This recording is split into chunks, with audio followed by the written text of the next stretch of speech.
Hi, beautiful people.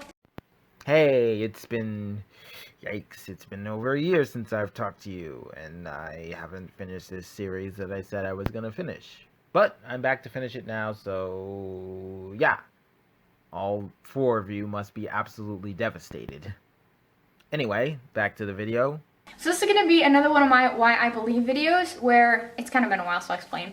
Where I talk about why a lot of people don't believe in God, like a lot of the main reasons, and then why I share, even though with that reason, why I still believe in Him. So in this video, I'm going to share why I believe in God, even though we can't prove He's real. This literally sounds like a contradiction in terms.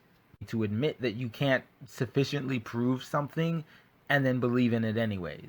And I'll share 3 different points with you. So first is creation, the second is prophecies, and then the third is my experiences as a Christian.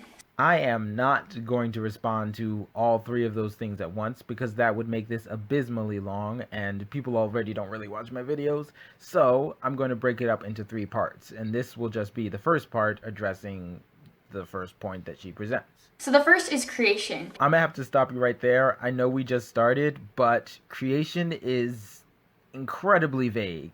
Not in terms of a definition. I'm talking about in terms of this context. It is incredibly unclear. Even though she goes on to describe it, it's still not clear exactly what she means. And honestly, like without the other 2 points, I could just believe in God even without them. Like I could believe just solely alone with this reason because I said this in a different video, but I feel like the earth just screams with the fact that God exists and that there's a creator behind all of it. What that mean? If I'm trying to be charitable, I guess what you mean by that is that it seems abundantly obvious, self-evident, and intuitive that the earth was created by someone. Which is nice and all. But I still don't understand why. Like the example I always hear with this, and I really like this one a lot, is say you're on an abandoned island, okay? And there's no one around except for you, just you alone on this island, and you see a hut there, okay? You wouldn't ever think to yourself, oh, like that hut must have come together on its own.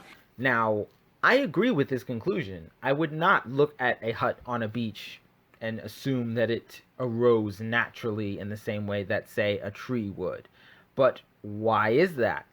Is that because everything requires a creator? Or is that because the hut is complex? Or is it because I know what a hut is?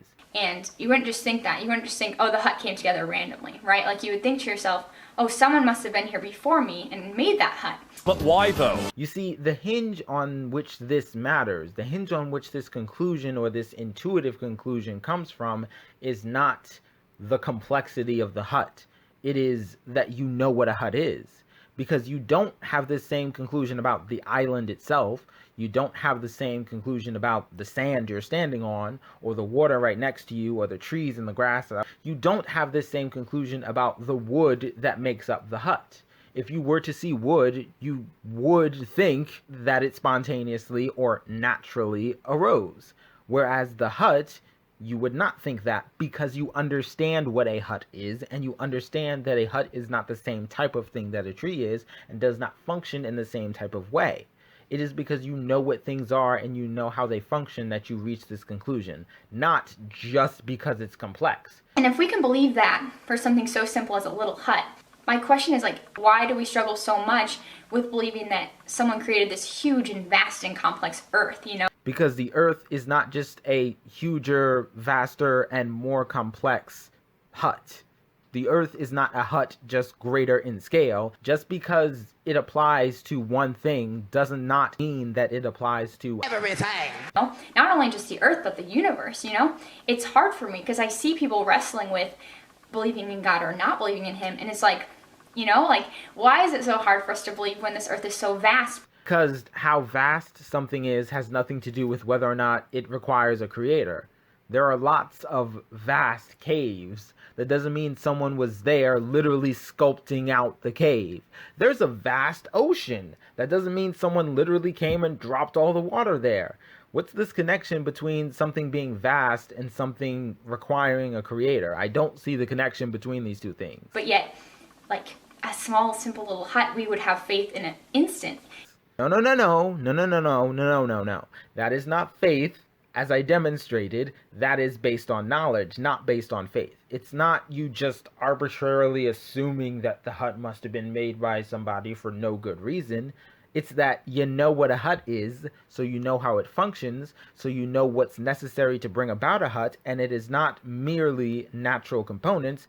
Again, this is based on knowledge of what a hut is, not faith that a complex thing requires a creator. And I know this because if you did not know what a hut was, you could not reach this conclusion. So I have heard people say that the earth came from a protein before, like there's a theory about that. And the thing about that is, because they did do this experiment where life could come, a cell could come from a small protein, and so people think that the earth could have been made through that over a long period of time, obviously.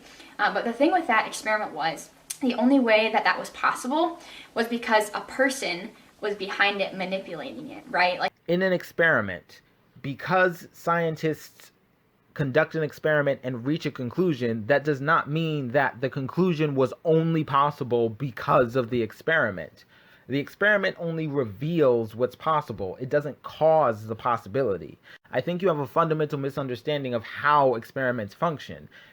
Them demonstrating that life could come from a protein was not them manipulating it, right? Like someone demonstrating that something can happen naturally is not the same thing as them forcing it to happen, especially in an experiment. There was a person who is behind all of it, and it couldn't have happened if not for a person manipulating the experiment. Why? And so that's where I wrestle with that. Like for me, like it's so much easier for me to have faith that there was a creator behind the world versus having faith that this all came from nothing. Why do you think those are the only two options? You don't think there's any other option than God made it or it came from nothing? Because that's not how you think things in the real world function. You don't look at naturally occurring objects like trees or the grass or the sand and say, well, either God literally hand put all those grains of sand here or it just came out of nothing. That's not how you treat naturally occurring phenomenon. So I'm curious why you're treating the universe, a naturally occurring phenomenon, that way. And that's just personally me. I'm not trying to throw shade at you if you don't believe in God. I'm just saying, like, I find it much easier to believe that God created everything versus that this all came from nothing. Why does it matter how easy the conclusion is? Shouldn't you be concerned with how true it is versus how easy it is to accept? Another thing I forgot to pick up on, why do you think these are positions of faith rather than intellectual positions? Why have you framed the discussion as if to imply these things are simply a matter of faith and not a matter of knowledge as well? And that concludes the end of this section. I am not going to get into prophecies just quite yet. I'm just going to do one video at a time just so I can ease back into it and make my content more digestible, especially because prophecies is probably going to be a long one. With that being said, I appreciate